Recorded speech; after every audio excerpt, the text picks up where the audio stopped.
خاندان میں تقسیم ہوئی۔ تو یہ 3 دور مسلمانوں پہ ایسے آئے تھے۔ تو ضمانت کو میں آپ کو بتانا چاہ رہی تھی، جیسے بیل دینا کسی کے بارے میں ہوتا ہے، اس طرح سے ہے۔ تو اس نے بھی یہ کہا کہ میں ضمانت دیتا ہوں کہ میں عثمان کو دیکھے قحط تھا، گنا تو بہت بڑی بات ہے کہ ایک اونٹ کے بوجھ جتنا پھر ان کو گنا ملے گا۔ اچھا جی، اب کیا ہوا؟ قالو کہا، کس نے؟ بھائیوں نے کہا، اللہ قسم اللہ کی، لقد علمتم کہ البتہ تم تو جانتے ہو ما جینا کہ نہیں آئے ہم لنفسد فی الارض کہ ہم فساد کرے زمین میں، وما کننا سارقین اور نہ ہی ہم چور ہیں۔ اب یہ کیسے کیوں کہا تھا؟ کیونکہ اس سے پہلے بھی یہ آ چکے تھے اور ان کو یہ تھا کہ ان کو تو پتا ہے کہ حضرت یوسف علیہ السلام نے ہمیں کتنی عزت سے کتنی محبت سے رکھا تھا، تو ہم تو چور نہیں ہیں، تو تم ہم پہ ایسے کیوں الزام لگا رہے ہیں؟ قالو کہا، کس نے؟ جو مؤذن تھا نا، جو پکارنے والے تھے، انہوں نے کہا، فما جزاؤہ ان کنتم کاذبین۔ اب دیکھیں یہ جملہ، آپ دیکھیں کہ وہاں پہ جو مصر کا قانون جو تھا وہ فرق تھا، اس کے لحاظ سے یہ نہیں کر سکتے تھے کہ یہ والی جو بات ہے نا کہ جس کا جو چور ہوگا وہی اس کا ضامن، وہی اس کا کیا کہتے ہیں بدلہ بھی ہوگا۔ مطلب اگر جس کے پاس چوری ہوئی ہے تو جس کی پاس سے وہ سامان نکلے گا تو وہی بندہ واپس اس کی جگہ پہ جائے گا، مطلب اس کا غلام بن جاتا ہے۔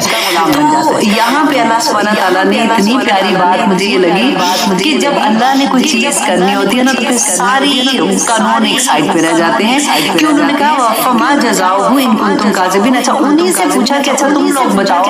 کہ اگر تم جھوٹے نکلے تو پھر اس کا کیا بدلہ ہے؟ انہوں نے کہا، قولو کہا، جزاؤہ